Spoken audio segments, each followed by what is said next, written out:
Hi friends, പുതിയൊരു വീഡിയോയിലേക്ക് എല്ലാവർക്കും സ്വാഗതം. ഇന്നത്തെ റെസിപ്പി ഒരു സോയാബീൻ കറിയാണ്. അപ്പോൾ നമുക്ക് വീഡിയോയിലേക്ക് കിടക്കാം.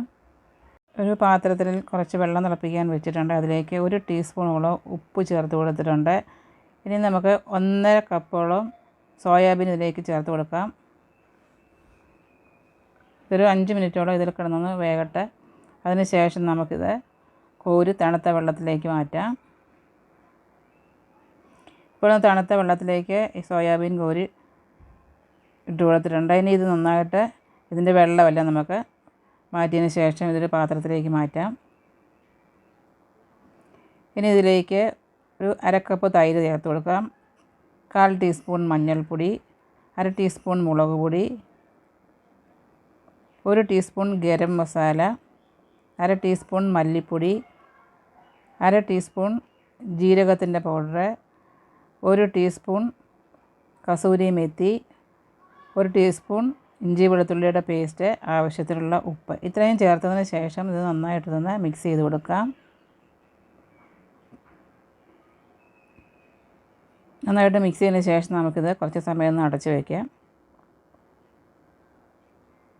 ഇനി നമുക്ക് ഒരു പാത്രം വെച്ചതിന് ശേഷം 3 ടേബിൾ സ്പൂൺ ഓയിൽ ഒഴിച്ച് കൊടുക്കാം. അതിലേക്ക് 3 ഗ്രാമ്പൂ, 2 ഏലയ്ക്ക, 2 ചെറിയ പീസ് കറുവപ്പട്ട, 1 ബേ ലീഫ്, 1/2 ടീസ്പൂൺ ജീരകം, ഇത്രയും ചേർത്ത് കൊടുക്കാം. അതൊന്ന് മൂത്ത് വരുമ്പോഴേക്ക് അതിലേക്ക് 1 സവാള ചെറുതായിട്ട് കട്ട് ചെയ്തത് ചേർത്ത് കൊടുക്കാം. അത് ചേർത്ത് കൊടുത്തതിന് ശേഷം നന്നായി ഇളക്കി തന്ന് ലൈറ്റ് ബ്രൗൺ കളറാകുമ്പോഴത്തേക്കും ബാക്കി നമുക്ക് ചേരുവകൾ ചേർക്കാം.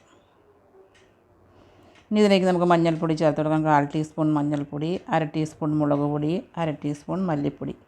ഇത്രയും ചേർത്ത് കൊടുത്തതിന് ശേഷം ഇത് നന്നായിട്ടൊന്ന് ഇളക്കി കൊടുക്കാം. ഇതിൻ്റെ പച്ചമണമൊക്കെ ഒന്ന് മാറുന്നത് വരെ ഇളക്കി കൊടുക്കാം.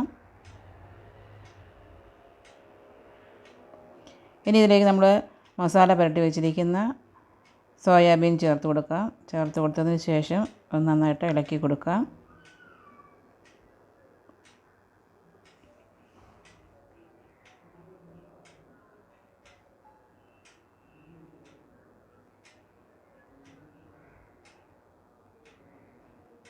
ഇനി നമ്മൾ ഇതിലേക്ക് ചേർത്ത് കൊടുക്കാൻ പോകുന്നത് ആവശ്യത്തിനുള്ള ഉപ്പ് കൂടെ ചേർത്ത് കൊടുക്കാം. ഉപ്പ് ചേർത്ത് കൊടുത്തിട്ട് നന്നായിട്ട് ഇളക്കി കൊടുക്കാം.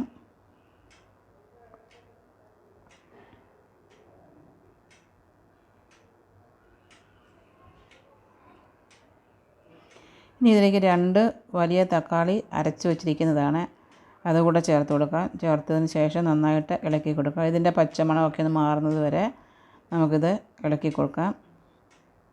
ഇനി ഇതിലേക്ക് 1/2 കപ്പ് കാഷ്യൂനട്ട് അരച്ചതാണ് ചേർത്ത് കൊടുത്തിരിക്കുന്നത്.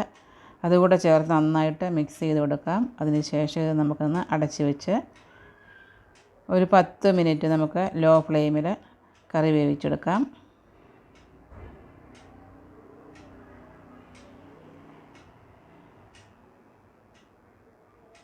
ഇനി നമ്മുടെ കറിയൊക്കെ ഇവിടെ റെഡിയായി വന്നിട്ടുണ്ട്. ഇനി ഇതിലേക്ക് കുറച്ച് മല്ലിയില കൂടെ ചേർത്ത് കൊടുക്കാം.